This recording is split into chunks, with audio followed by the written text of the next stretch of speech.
My name is Josh Corman. I'm the current president of the Alumni Association here at Country Day. Thank you all for coming out to our speaker series. This is something that we've been doing for some years now, but in the past it had historically been something where we'd had an alumni come and speak to the crowd. And we've had John Holt Smith, and we've had Rick and John Bonnell come and speak about Haiti, and Jennifer Tracy Garby, who came and spoke about kind of her experience as being a writer and a critic and an editor. And now we're kind of going on to the next venture here, and we're gonna have a panel here where we're trying to open this up a little bit more to the community. Jeff was very instrumental in putting this together. Jeff is the co-creator of the Mental Health Channel. They are sponsoring us with us tonight. He's going to moderate here with at least 4 of our guests. Hopefully Dr. Blewett, who seems to be running a little bit behind, is going to join us later on.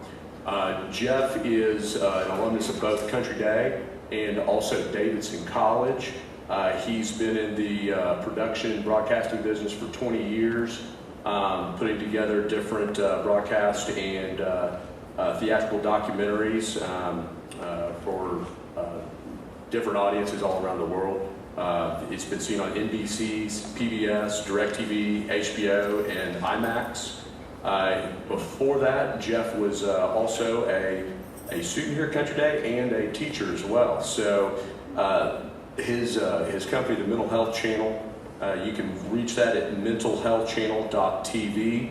Right now they have 12 different documentary series on there for a total of 120 different shows. And with that, I'll give you Jeff.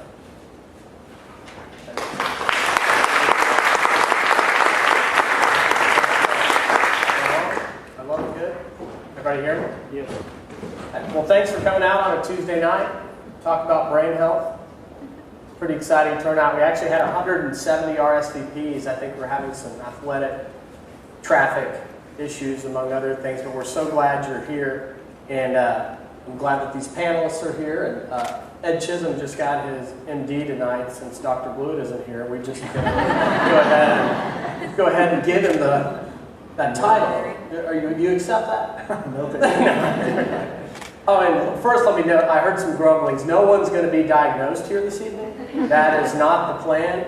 This is a general awareness on brain health and mental wellness discussion. We've got K through 12 represented. So it is broad. We want it to be informative and entertaining and encourage some collaboration. We got a lot of questions that were submitted. If yours does not make it up in this round table, don't be worried. It's just that we have a lot to go over. We hope that you learn a lot, you enjoy what you hear, and you share what you hear. And now I want to let my panelists introduce themselves, including now with Dr. Ed Chisholm. My name is Ed Chisholm. I'm the athletic trainer here at Country Day. This is my 28th year. I received my undergraduate degree at the University of Arizona, my master's at Ohio University. Worked in Cedar Hill, Texas for a year and got over here just as quickly as I could. A good friend of mine named Ross Bailey was a head trainer at TCU, and he told me about this little private school that was looking for an athletic trainer 28 years ago, and it's been the best decision I ever made. Thank you for having me.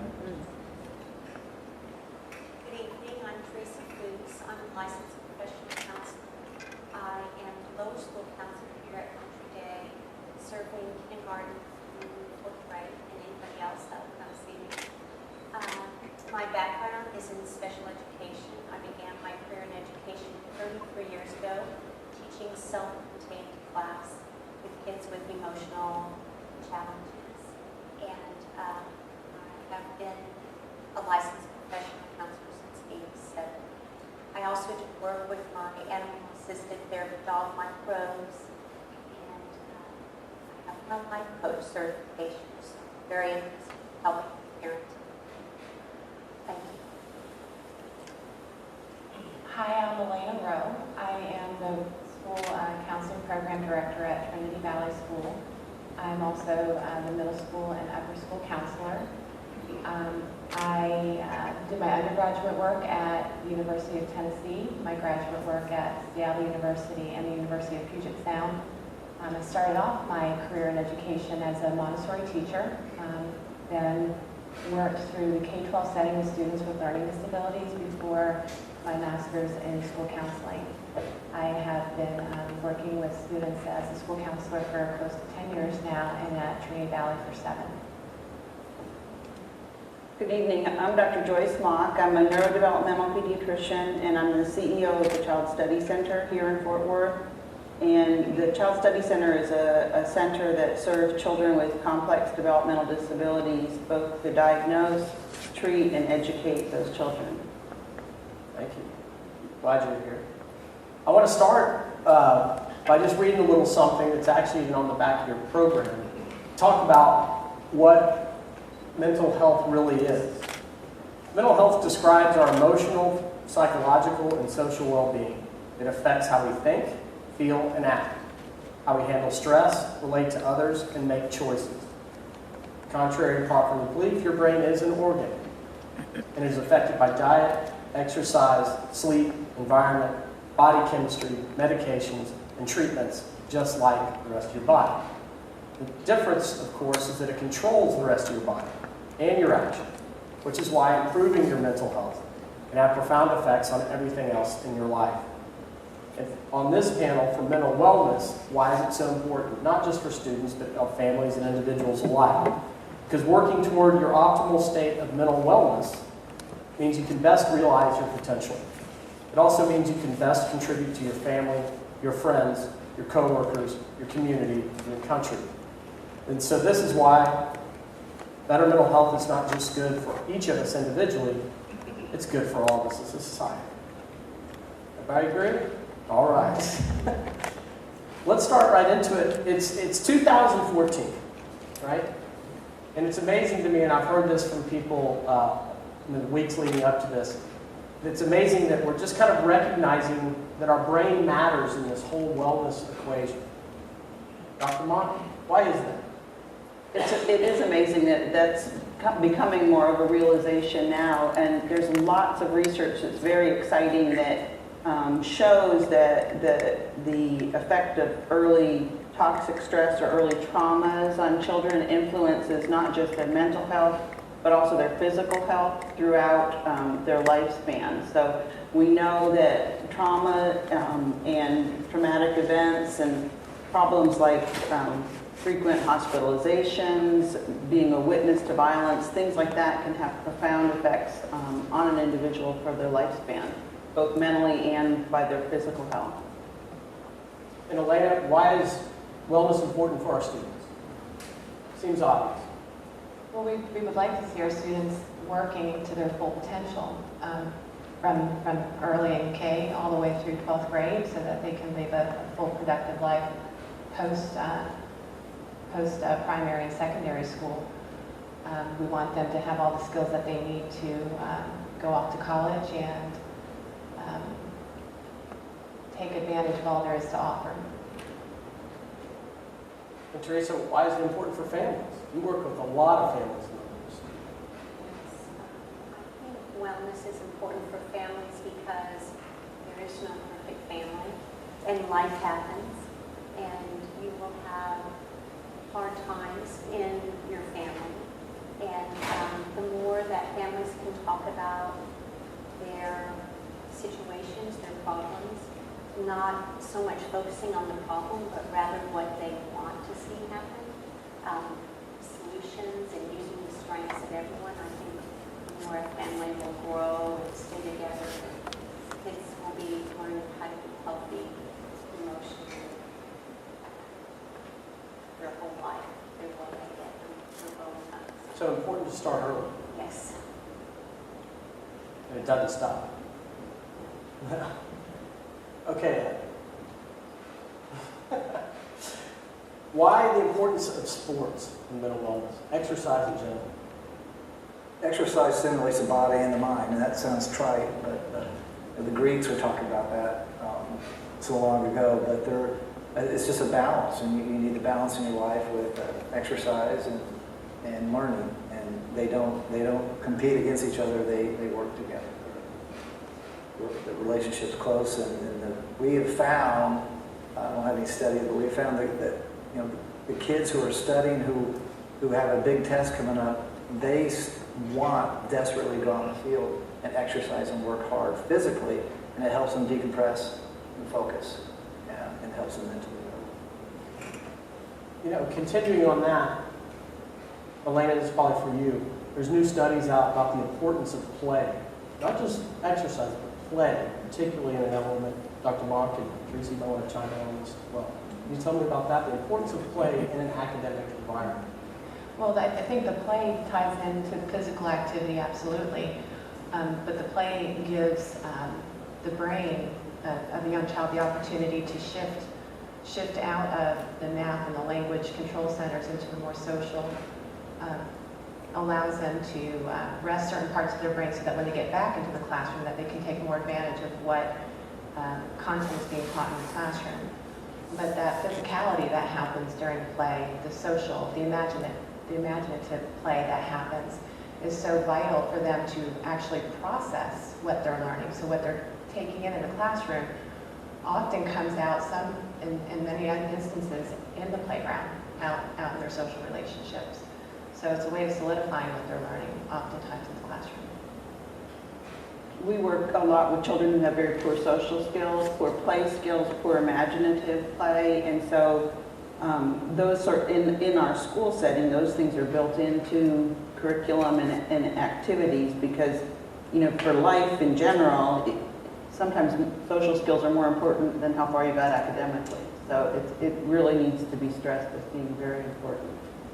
Well, that kind of leads me into, are we seeing a decrease in these socialization skills through, as someone put it in the submission, those damned phones and incessant texting? I think probably you guys see that as more than I would. Well, I think many parents will talk about sitting down at the dinner table and the phone comes with their child and having to, ask their child to disconnect, to turn the phone off and to set it aside.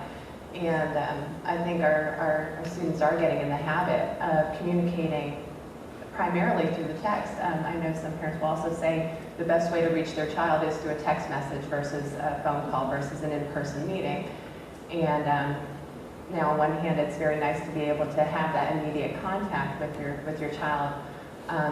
We don't want that to replace the relationship, the eye contact that happens with the peers, because they sometimes will be sitting side by side with one another, texting one another. So putting some limits on that so that our students are able to look one another in the eye and have that interaction. I know some research will suggest, if you're going to use technology, use FaceTime. Use things that still will encourage that stimulated face-to-face interaction. But I think the more time that we're on our phones, something gives, and oftentimes that is the social relationships. So seeking balance is tricky. I think we need a structured time, all of us, from small children to adults, to dream our dreams, think of new passions, set new goals, decompress. And when we're always plugged in, that is void in our lives. So we're constantly, I know as an adult, I'm constantly thinking about what I'm missing, what I need to do, how productive I am.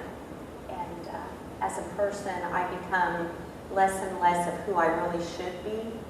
And the more that I can find time each day to be unstructured and just to think and plan and dream.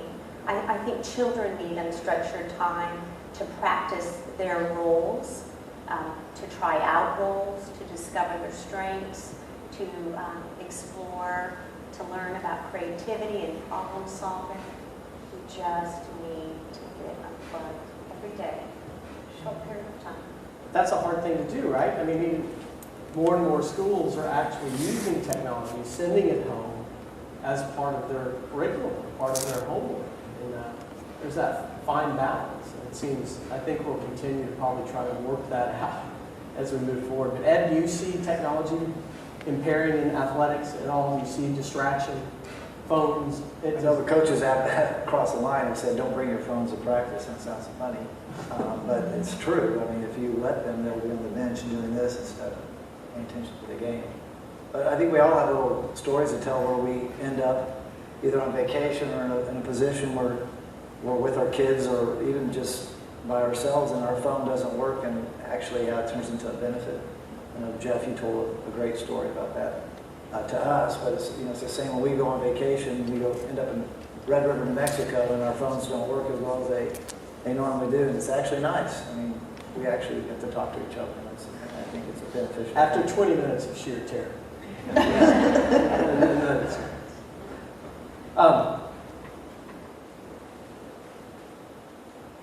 How do we improve brain health? Dr. Mock, what are some things we can do? Well, I think everybody can improve brain health by some simple things. I mean, what you eat, your exercise, resilience, doing different things. And we kind of talked about that, even just turning off the phones. And I have to confess that I email and text 24 hours a day. So it's hard to do that. But I think having downtime, having balance in your life where you're not all work and no play, and all of those things are protective of your brain. Elena? Any thoughts on improved brain health? Exercise, diet, sleep, right? Exercise, diet, and sleep. Rest. I've read quite a bit recently on practicing mindfulness, which is something that is becoming a great interest of mine, and looking at how just taking 5 minutes to be fully present and helping our children develop the skills to be fully present, to where they're sitting and either just focusing on their breath, doing a body scan, where are they holding tension, and they're putting their full attention on what is happening in that present moment, and how that can sometimes simulate exercise, and that ability for the brain to reset, and students able to then refocus to a greater degree.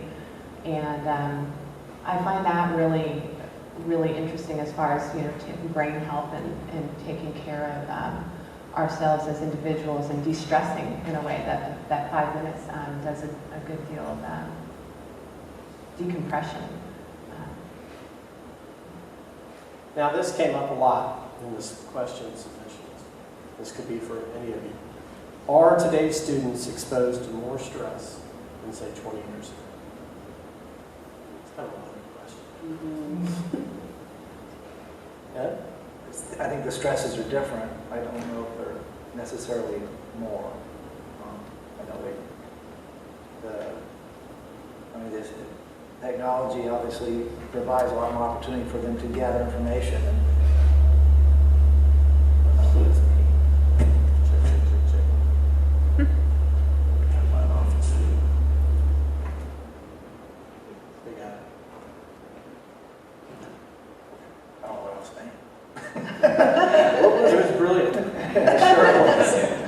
Obviously. We're talking about stress. You said stress is different I'm today. not going to say they're under more stress than they were. I just know there's more opportunity for them to place stress upon themselves if they're out there texting, receiving text, internet, all that other stuff.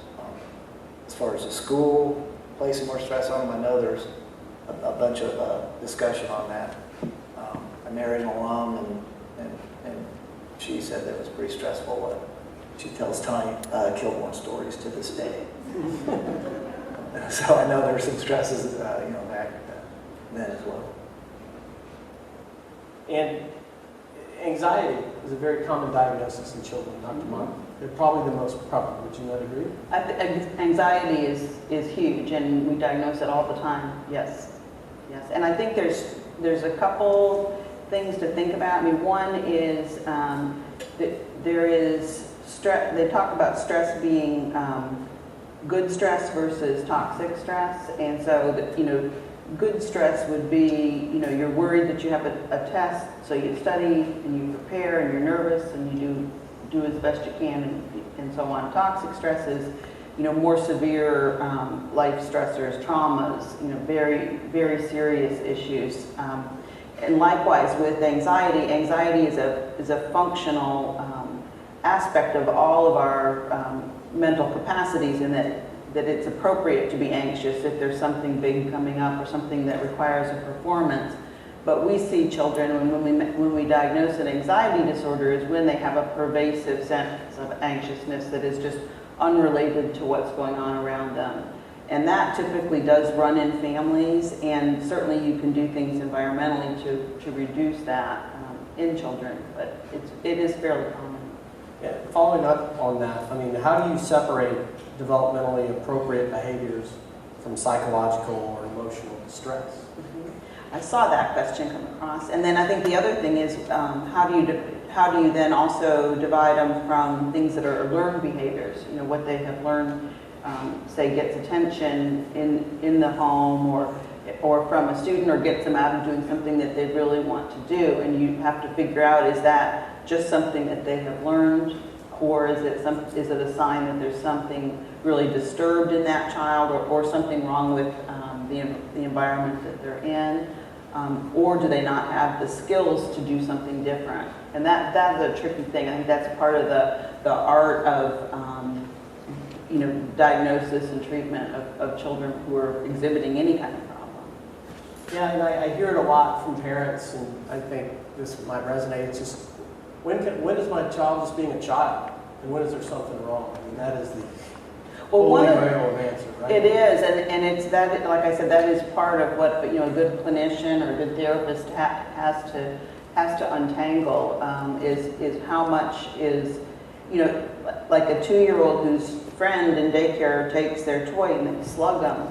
That doesn't mean that they necessarily have some serious mental illness. They slug them because they can get the toy back, right? I would say that speaks to the importance of the observations, parent observations and teacher observations within the school setting in conjunction with the testing, because all behavior serves a purpose, and deciding what that purpose is it a coping mechanism? Is it a learned behavior? Is it something that's being driven by something beyond the child's control? It's really hard to tease out. And so really what we do is such a collaborative effort, counselor, parent, diagnosticians. We really have to teamwork these things together because it is so complex. Teresa, anything to add to that?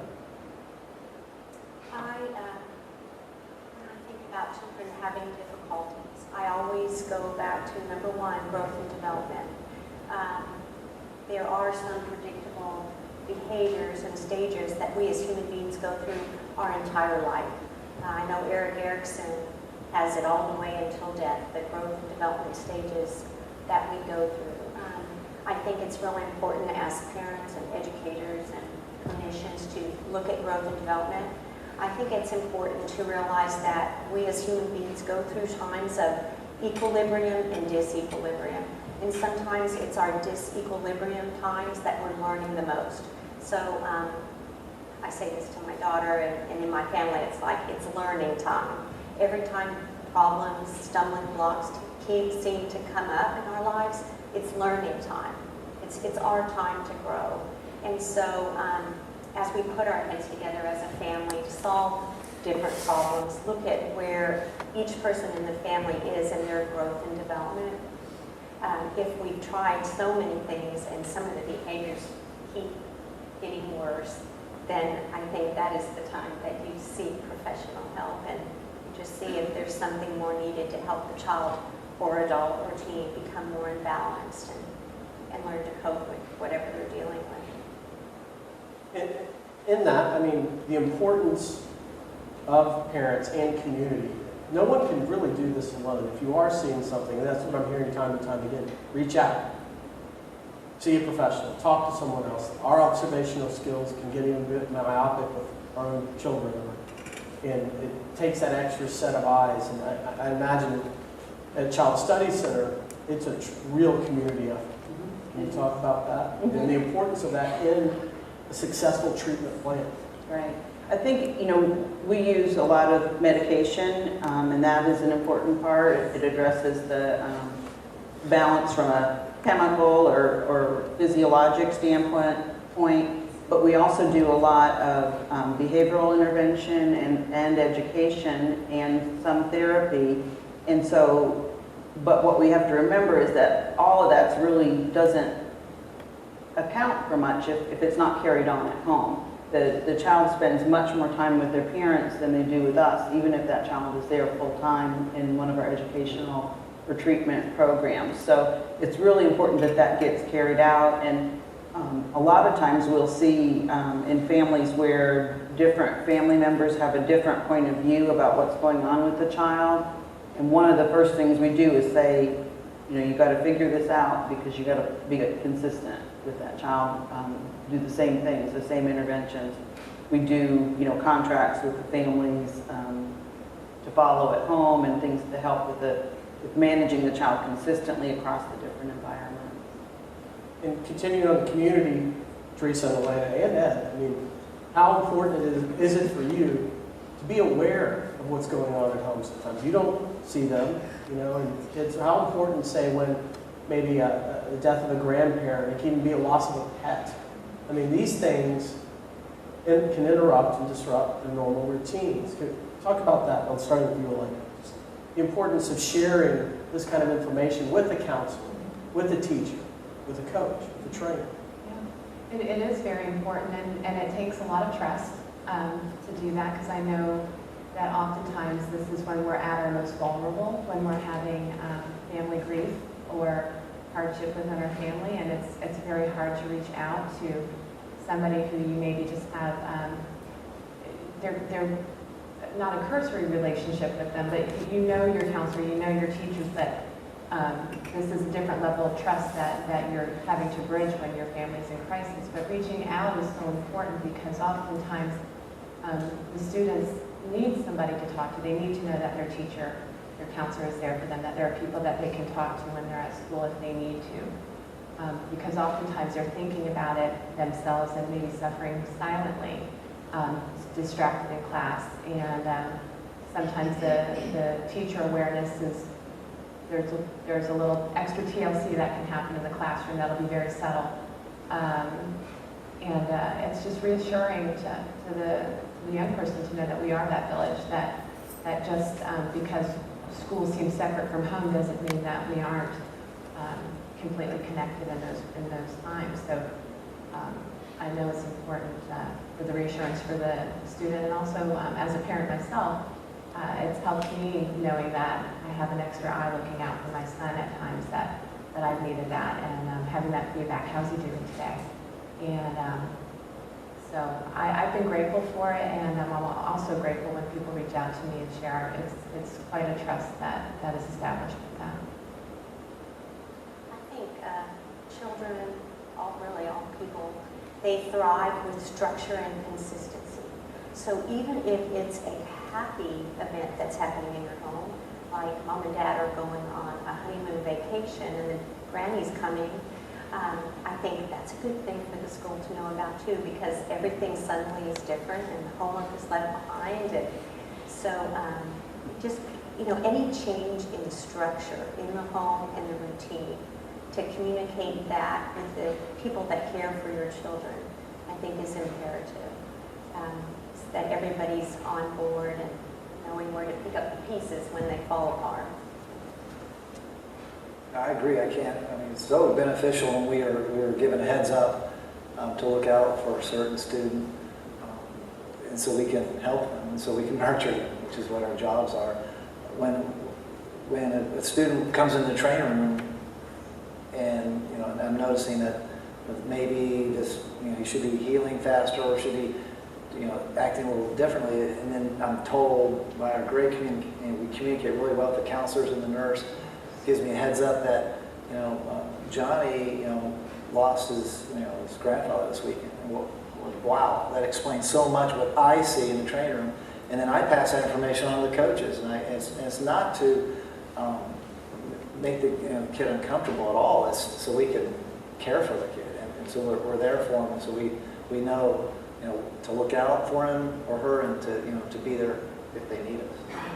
And that's something you might be able to speak to as well, Doctor, because many times my greatest source of referrals is from the school nurse. Mm-hmm. It's because it becomes a psychosomatic symptom because something has happened and nobody's talking about it, and then the child has a headache 5 times that day, and that's when the nurse usually, well, when it's less than 5 times, we communicate a lot, and so you may be able to speak to those psychosomatic type symptoms that we see. Yeah, there's a huge mind-body connection, and it's a lot of times it's more socially acceptable for the child to complain of something or feel that instead of really being able to articulate what's going on. I also want to say that it kind of goes both ways, like you hear from a parent that something's going on at home, but also I'm always amazed as a parent myself, and then also as a physician, what children will tell you if you just sit and listen to them. And a lot of things aren't that good that they tell you, but they seem to be able to, they'll tell you if you take the time to listen to them. Right. But not always what you want. Well, I can remember when my kids were young and, some kid would sit next to me and start telling me all these things about what was going on at home, and then you go like, whose mom are you? And concussions in football. It's everywhere. Yes, sir. It's everywhere. First of all, in layman's term, what is a concussion? A concussion is a metabolic response that your brain has to an impact it receives. It's not a brain bleed. A lot of people, when we used to evaluate head injuries, we're always worried about the subdural hematoma or brain bleed, physical damage to the brain, which is life-threatening. Concussions in themselves are not a life-threatening event. Successive concussions can become a life-threatening event, and that's what's so important about recognizing the symptoms of a concussion, getting immediate treatment, and preventing these students from getting another injury to the brain. It's considered a traumatic brain injury, but it's not in the same. It's usually taken MTBI, mild Right. traumatic brain injury. Yes, and they don't show up on CAT scans. They don't show up on MRIs. Which makes them tricky. Yes, it's a symptom-based diagnosis about how the student is reacting and acting and behaving. And you've been at this a long time. I mean, you're really, really old. Yeah. And you married one of my best friends. No, but you've been at this game a long time. Tell me about some of the changes, improvements you've seen in concussion protocol and prevention. Well, we used to try to. The big thing is helmets, and there was a kind of an alarming report that was put out by the news stations about 2 weeks ago about the FWCD using these old helmets, and I watched this, the little blurb and kind of laughed because I knew that we were using the top tier helmets. I knew that all our peer schools, Trinity Valley, All Saints, and Green Hill, and all these other schools were too. But the funny thing is that the helmet is designed to prevent a skull fracture, not a concussion. So there is a lot of hype on this helmet thing. I remember, and the gentleman's in the office today, and in the audience today, we had this bubble head thing we used to put on helmets to try to give extra cushion.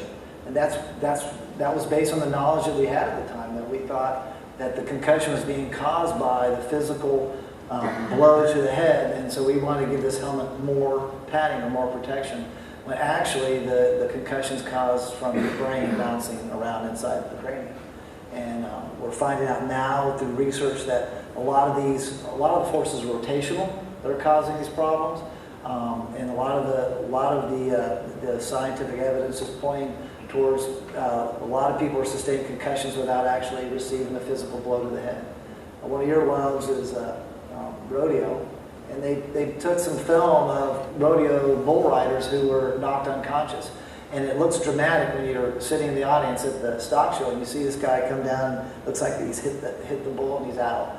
And they reviewed film after film after film, and they have discovered that a large percentage of those cowboys were unconscious before they left the bull, never receiving a blow to the head because of the rotational forces, that bull, and the gravity, the G-forces that are applied. And that cranium, your brain's bounced around inside the cranium. So some linear and longitudinal type of forces. Yeah, we talked about, they're even studying Formula One race car drivers now because the stress that is put on their brain, mainly under deceleration, going from 200 miles an hour to 40 in about the length of this little stage setup. That's a lot of pressure on the brain. We're learning all kinds of things. But tell me about some of the protocols and safety features you have for concussions at Country Day that are existing now in other schools as well. Well, there's a state law that was passed about 5 years ago that requires every school that they have a concussion management protocol, but it doesn't cover private schools. But we're developing one, and we're working with Dr. Damon Blue at the Ben Hogan Center. And with Ben Hogan and a program called IMPACT, which is a neurocog test that we base our protocol on. And it's a very comprehensive and very detailed program. It begins with, we baseline test every student, 7th grade through 12th grade, and at Fort Worth Country Day. And that's being done at other schools too. I mean, Trinity Valley is in the same type of program, and so are the other schools. So we have a baseline on the student. We never had that before. Can you explain that to them? A baseline is they take the test, and we have a score based on whether on this child's reaction times, memory, composite memory, symbol memorization, things like that. It's a 45-minute test, and I encourage you, if you want to take it, let me know, and I'll set you up. But it's very interesting. So now we have a score on this child. His score does not matter to the football player score is not compared to the field hockey player score or the cross country runner score. It's just their score. And then we keep those, and gosh, forbid if a year or a month later we suspect this child has a concussion, we give them the same battery of tests again and compare their scores and see how they are. And if they're good, then we have a very positive outlook for this recovery. If they're bad, then we know we have to rehab this child, and we have to take the time to make sure they're fully healed before we let them back in the sport. This is fascinating stuff. Let's continue on. Tell me about this return to learn, return to play We used to call it return to play protocol. It was set up that way. It's kind of an athletic thing, and then we realized through the course of using the system for the last 6 years that it is more of a return to the classroom, return to learn, because the brain's affected, and the brain is it's not bruised in the sense of, like I was saying before, but it's if you injure your ankle, I can put a child in a boot, and everybody knows that child has an injured ankle because they're in a boot and they're on crutches, and okay, so we're going to take care of his ankle. But with the concussion, you can't see it. So we have to set up modifications for their learning and for their classroom and for the environment they're in so they can rest. And we were saying that before, mental health. And now you said rest, rest, rest. Because that is the top thing for recovery for concussion is rest and not being stimulated. And then we get back to the cell phones again because we take their cell phones away. And that is the hardest thing about the whole process is when you tell this child and the parents, well, you shouldn't use a cell phone, no TV. Really? Are you sure? Yes, we're sure. And so we have classroom recommendations we send to the teachers, notifying them that there's a child that has a concussion, and they're given extra time to take tests. Sometimes they're not even allowed to take a test, but it all depends on how severe their symptoms are. And we might not even let them come to school for a few days. And that, of course, at a school like ours, that opens up another whole can of worms, because now you have the kid who is missing school time, getting behind, but you're trying to rest them. And that's just a balance. We have to, and it takes a lot of communication from parents and the faculty and athletic trainers too, to kind of guide this and hope that get it all working out for the best result, which is the health and well-being of the child. Yeah, because you said, it is important even that the teachers are informed of this. Yes. Because this cognitive impairment can easily manifest in their classroom. Right. You guys have had some of that in your schools, right? Well, most definitely. We send out a lid. We have a little form on it we send, and it says if you're doing a video or you're doing overhead. I say overhead projection, nobody uses that anymore. It's that board you press down, touch, and all of a sudden. If you're using iPads, and these kids will get symptoms, and if they do, they're supposed to be removed from the classroom and sent to my office or the nurse And we have a room, a dark room, and we have a cot in there, and we put them in there, and we shut the door, and we turn off the lights, and they're in dark silence. And that's I make a joke about Leach at Texas Tech, who was fired, I believe, for locking a kid who had a concussion in a closet. And he did the right thing for the wrong reasons. He actually was doing the very best thing he could for the student, but he was punishing him, and that's not why we do it. But actually, we have a dark room in our office, and the nurse, if she gets a little crazy with the kids in there, so she'll send them to us as well if she has a kid that has an issue. But we get a lot of fallout in band. We have a lot of kids who come to school and they say, Trainer Ed, I feel great. Headaches are gone. Okay, let's try a half day. And they get through English and they go to band and they're in my office and they're dizzy again and they're sick to their stomach and they're having pounding headaches. And so it's the stimulus like that. Country Day band that bad? No comment. I sure will. No, I know what you mean. We're working on the It's Christmas song right now. Stimulation. Yeah. It's all the stimulation. Yes. Overstimulation. Overstimulation. Which is, a lot of people believe that our children are overstimulated as a whole. But also at the same time, Dr. Mock, we were talking earlier, this is a really exciting time in neuroscience. This is where it is. We know more about space than we know about our brain. But that's changing. We like to say at the Mental Health Channel by the hour. Literally studies are coming down. The children's brains, for the most part, past 20, 25 years, have been neglected in research.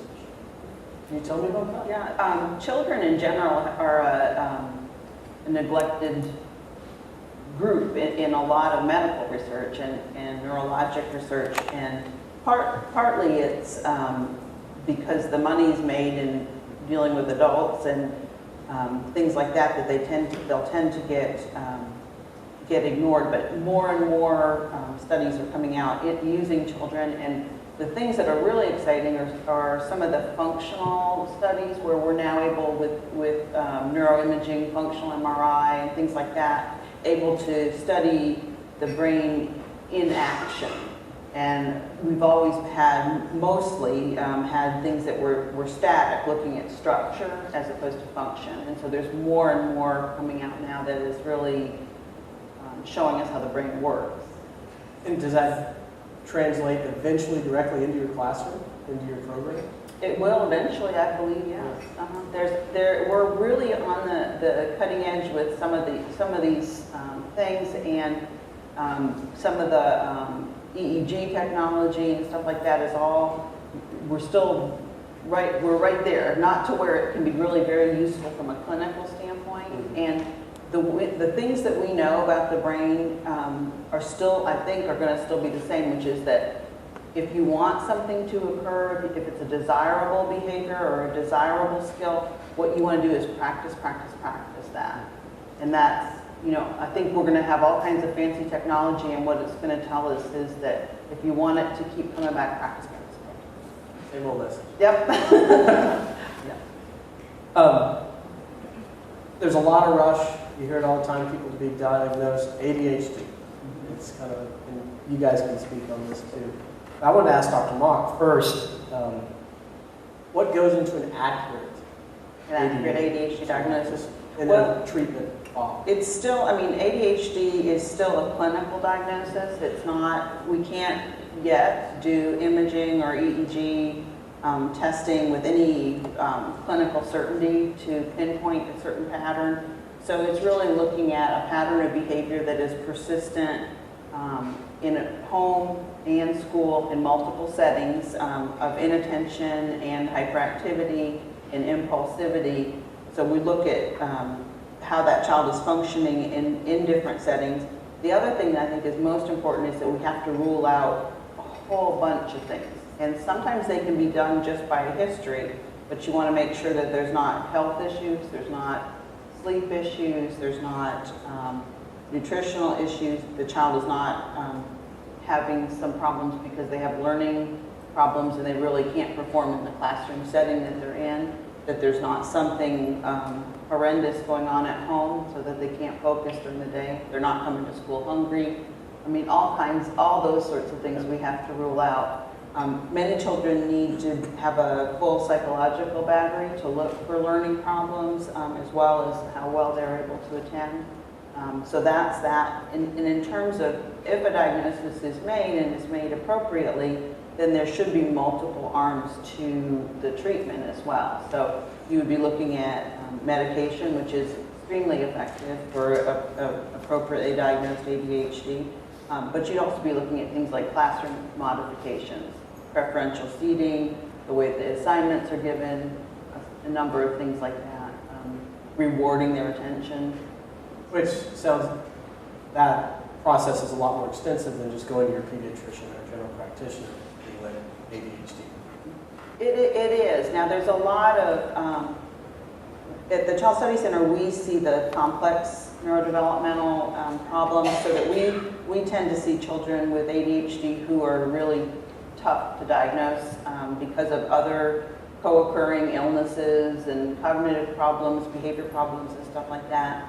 Most pediatricians are now being trained much better to be able to pick up these disorders than they were in the past. So the curriculum of the schools, the medical schools and pediatric residency programs are better at that. You know, and a lot of parents, I hear it a lot, they're so afraid of their diagnosis.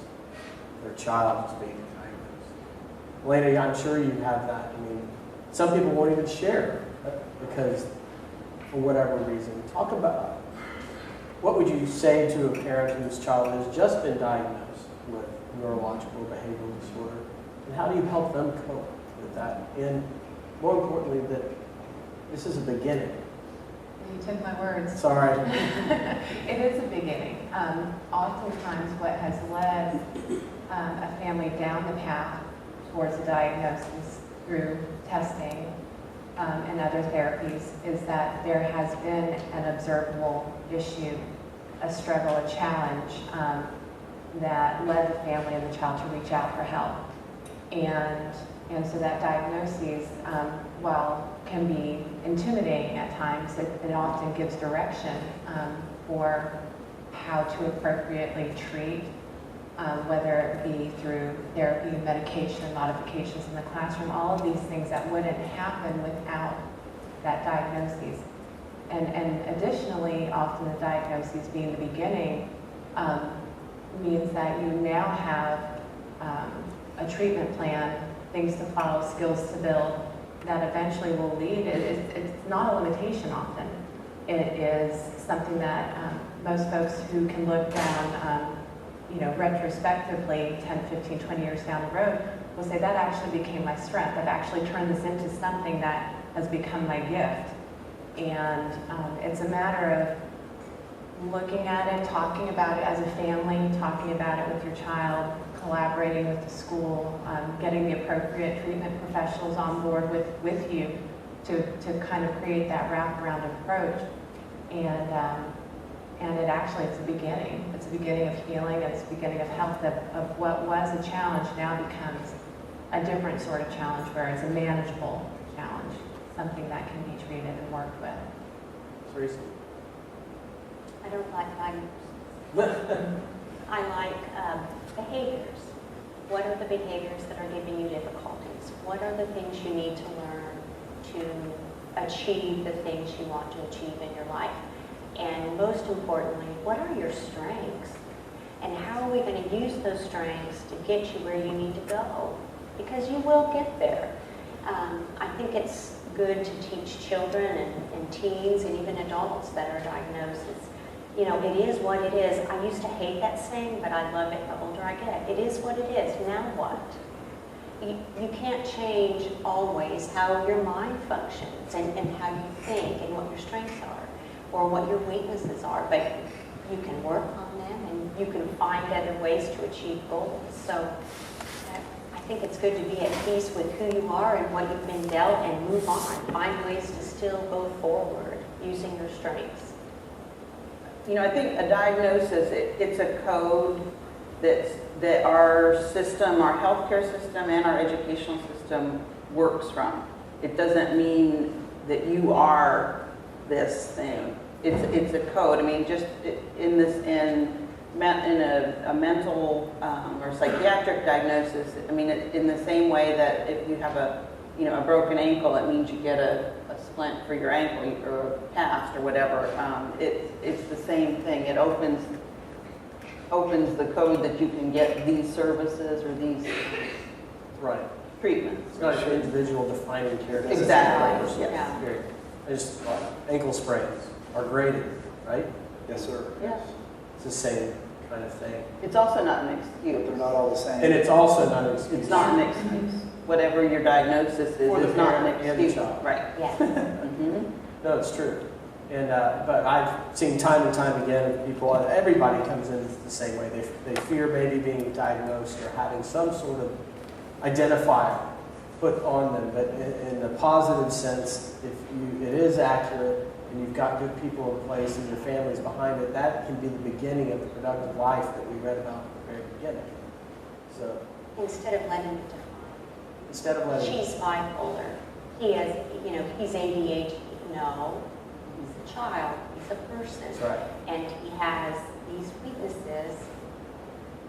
How can we help it? And the importance of, like as you said, those codes too, though, they become valuable identifiers for, let's say, a peer group. It's important, let's say, if Sally has been diagnosed potentially with bipolar disorder. It's important that that peer group knows what that is and what to look for. And that's, one of the reasons we wanted to have this discussion too, is the reality is that, there's 70 million people in America with a diagnosis of a mental disorder today. That we know of. And the reality is that if everybody were to get diagnosed and all these treatments, there aren't enough clinicians, there aren't enough Dr. Mox, Elena's, Teresa's, Ed's for people to go to. So the importance of a community to understand at a basic level of what mental health is, what the major disorders are. These are how tragedies are prevented. That's our belief. Mental health channel. That's kind of why we're talking this now. And Ed, in what you do and what you see in sports, obviously concussions are the big deal. That's the big buzzword. But that's not everything you're looking at on a day-to-day basis to prevent maintain a child's wellness and safety. What are some of the other things and protocols you have in place? Protocols we have in place, I mean, we have like heat illness protocols and things that I've written. But anytime a student has an injury, you have to explore their mental health because a little bit. You have to get involved because it's been described almost like the 7 stages of grieving when there's a death. When a kid has it depends on the level of the injury, but even student A can have a mild ankle sprain and still grieve as much as a student who maybe tore an ACL and is out for the year. So yeah, we have to look at that and see how they're reacting to the injury and work with them on a mental level as well as. And I don't have a protocol written for that, but that's just It's just an awareness. it's an awareness you have of individuals and how unique they are and how you can't cookie cut every single athletic injury condition, just like you can't cookie cut all the diagnosis that they're not going to all be the same and react the same. Right. It'd be great if everybody fit into one simple category. That way. Elena and Teresa, this is probably for you. I love this question someone submitted. What is mental wellness for a family? How do we practice mental wellness for a family, and what does that look like? I think a lot of it involves conversation. The closest that a family experiences with talking often, talking young, for parents to become that voice in their child's head from a young age, knowing that no matter what's going on, mom and dad, brother, sister, extended family, grandma, grandpa, they're all there to listen and to support and to develop those resiliency skills. That really is what, when we talk about families that practice mental wellness, it's families that are creating within their family structure that safe zone where no matter what's happening, what the child's done, they have somebody that they can go to, that they can talk to, and that they can talk openly about it, even if it's, I'm feeling sad today. well, why is that? Tell me what's going on. Or if it's frustration, and having all those emotions being okay to talk about. It's when our kiddos feel like they can't talk, they shut down and they don't have a place to go, and then they're left to kind of process those things on their own. And sometimes the conclusions that they come to, depending on their developmental age, may not be the ones that are healthy or ones that we would want them to come to. So being able to talk these things out and finding those times to take the break, so rest. Families have to rest as well.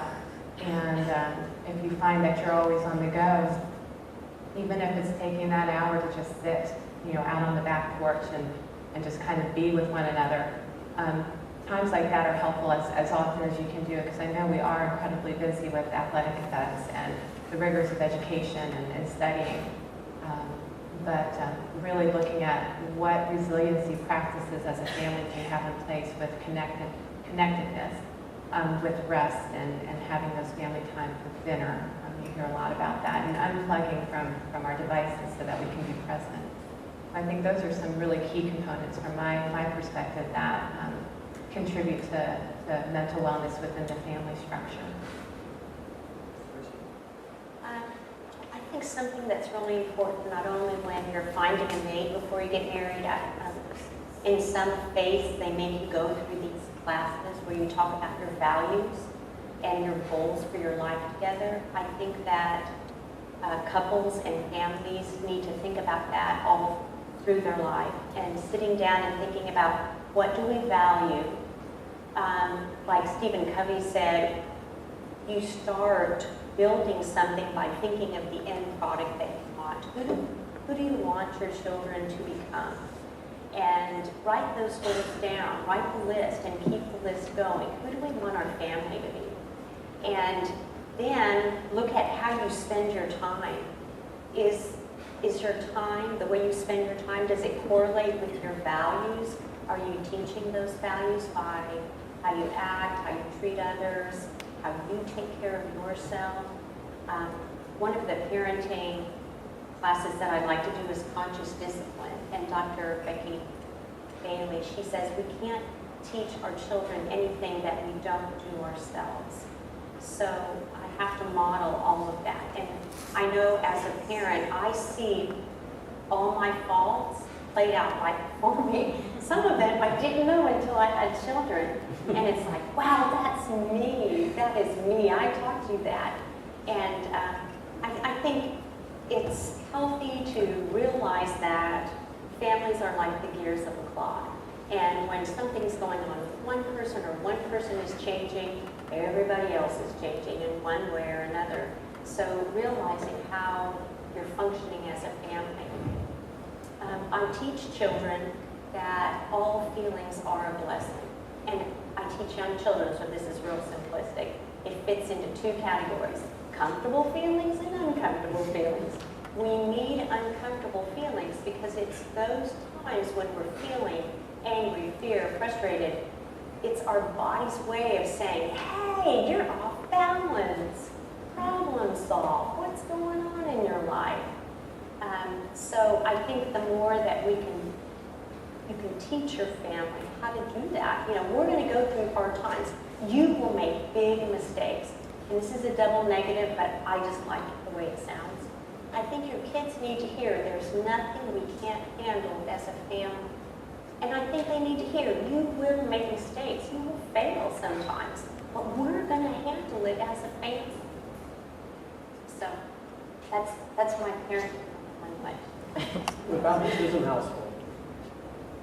No mental wellness center? We bought some chickens. There it is. And it's exactly what you say. Now we go out and we sit on the porch and we watch it. It's amazing. The chickens are amazing. I can't believe it.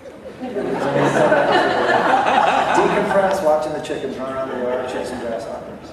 I love it. Yeah, it's as simple as that. It's very simple. Yeah. Move out to the country. How early can you start talking to children about mental health, brain health, and their common disorders to watch out? Dr. Mott. That's a little bit out of my, out of my field. You know, I think kids do learn what you model for them. And so I think, you know, if they're raised in a family where everybody screams, they'll learn to scream and they'll think that's the norm. So I think parents need to realize that and model what they think is the best behavior as much as they can. Well, anything to add to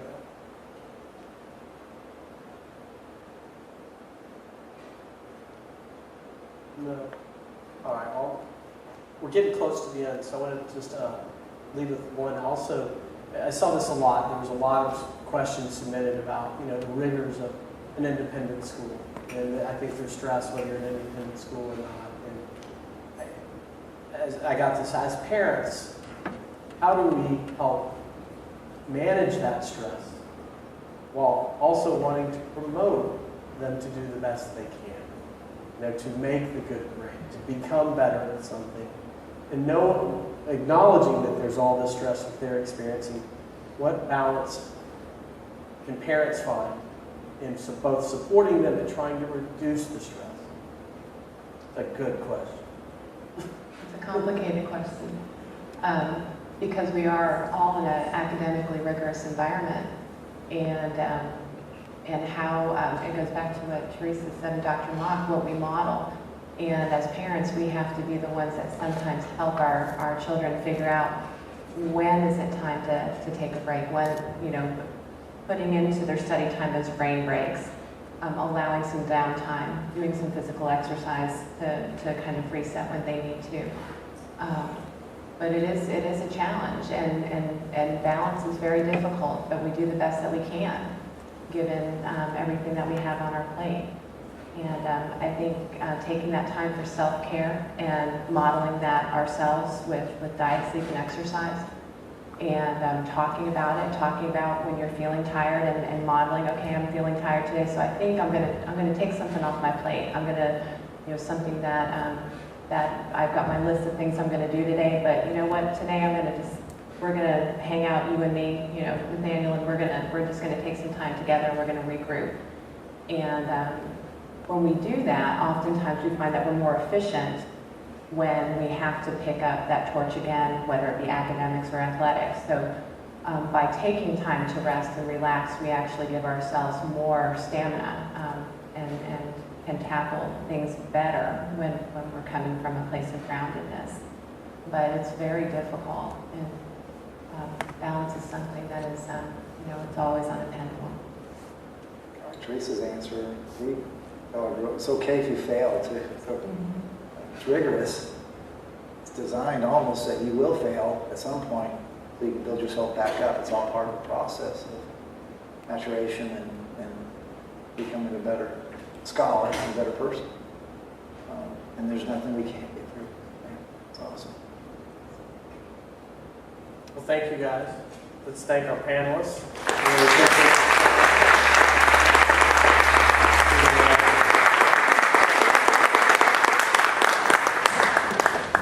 Now, Mr. Evan Peterson. Thank you. Thank you for coming this evening. As I was sitting, listening, I want to end where we started. Mental health describes our emotional, our psychological, and our social well-being. It affects how we think, feel, act, and how we underline needs. How we handle stress, how we relate to others, and how we make choices. We're here tonight in an educational institution where it is very stressful. The one word that I heard over and over again from our panel tonight was modeling. I want to tell you a story. I like to talk on topics by telling stories. Back about 55 years ago, ooh, that's a long time, I did not like to read. I couldn't read. I'd go to class and we'd Dick and Spot and Jane and Puff and all the animals and all the creatures, and I'd be following along, and the book was not making any sense to me at all. Absolutely no sense to me at all. And we went through a couple of grades. And one day, coming out of church, Mrs. Cargill, who was my 5th grade teacher, whom I adored. I wanted to marry Miss Cargill so many times. Every time I saw her, I proposed, and she ignored me. Thank goodness she did, because I married Gail, and that was a good choice. But anyway, Mrs. Cargill was walking out of church with my parents and said to my mother one day, "Have you ever thought about having Evan's eyes checked?" Well, my parents were not educated people, and their thinking was, young eyes don't need to be fixed. They're young eyes. It's old eyes that wear glasses. Well, in 5th grade, I was introduced to my first pair of glasses, and I learned how to read. And I learned that I enjoyed reading. But the journey to learning how to read the way I wanted to read really hit its pace when I went to college, and I realized all these textbooks that I had to read in such a short period of time, and it was in college that I learned how to read. So how long did it take me to figure out that I couldn't read, why I couldn't read, and then go through the process of learning how to read? And how handicapped or how far behind was I in all those years of education? That's a little bit like we're talking about mental health today. As parents, we've got to model the behavior that we want our children to emulate. How we want them to behave, how we want them to act, the kind of person we want them to grow up to be. And ladies and gentlemen, you can't start modeling when they're 15 years old and driving you crazy, because they'll never catch up to where they need to be in society, in relationships, in their careers, and how they handle stress.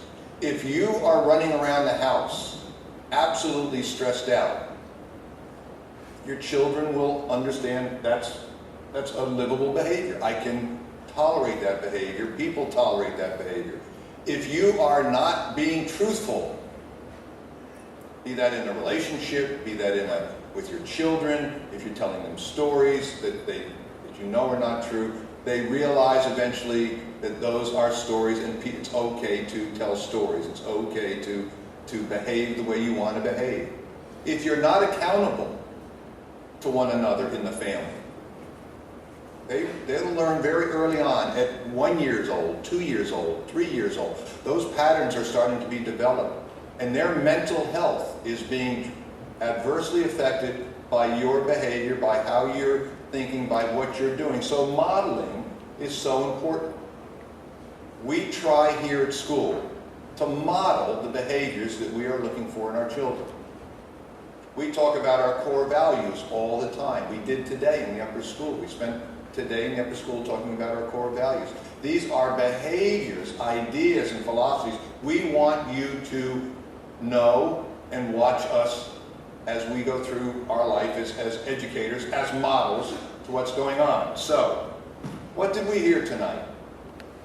1, unplug, slow up, spend time together, be a family. There was also a question about stress. The stresses have changed dramatically in the last 20 years in this business. And again, I'm taking you back a few years ago. 55 years ago, 50 years ago, the stress that was put on a student at school was something like, we're going to have a nuclear war with Russia, they've taken Cuba, and you've got to climb underneath your desk, cover up, duck and cover was the term, and that was going to help you through the nuclear war. I got under my desk every time the whistle would blow and waited for the nuclear bomb to go off, but I was going to be okay because I was underneath that desk. Okay? That was the stress of the mid-60s. The stress today is far more in the face. One, the clientele that our schools deal with are, for the most part, very educated and successful parents and grandparents. And that wasn't the case back in the mid-60s. Most parents did not, of that generation, go off to college. So there is a stress already put on a child that, will I be as good or better than my parents? We don't know we're doing it, but it is stressful. They sense that. As they get older, they sense that because it's in their face. Study, do well, or you won't get into college. Study, do well, you need to get a scholarship. Study, do well, you're going to be a doctor. Study, do well, because look at me. As your father, I'm so successful. That's stress. We think it is helping our child, helping our students keep their eye on the prize. And I've seen that backfire so many times in the years that I've been in this business. Ladies and gentlemen, that will take care of itself. Love your children, enjoy your children, spend time with your children, unplug your children, and unplug yourselves. One last story and then I'll say thank you. We go down to the dining hall one day, and I'm sitting there with the faculty, we're having lunch. And I see this young mother come in, and she's coming in with her child, and they're so excited, the child is so excited to see mom and have lunch with her, and we love that. We just think that's really part of being our community. And they go through the line and they get their food, and they go to these, I call them the cocktail tables. They're the high tables with the high seats. You know, so, but nonetheless, mom sits down with the child across the table. So it's two seats facing each other. We watched mother not once in the 20 minutes she was having lunch with her child put her phone down. Not once. She was reading and eating, stopping and texting, reading and eating, stopping and texting. And I don't think she looked at her child 5 minutes in the whole time she came to have lunch with her child. So in her mind, she was doing the right parenting thing. She was spending time with her child. And in reality, she was as far away from her child as she was in another state. And that's what we've got to stop.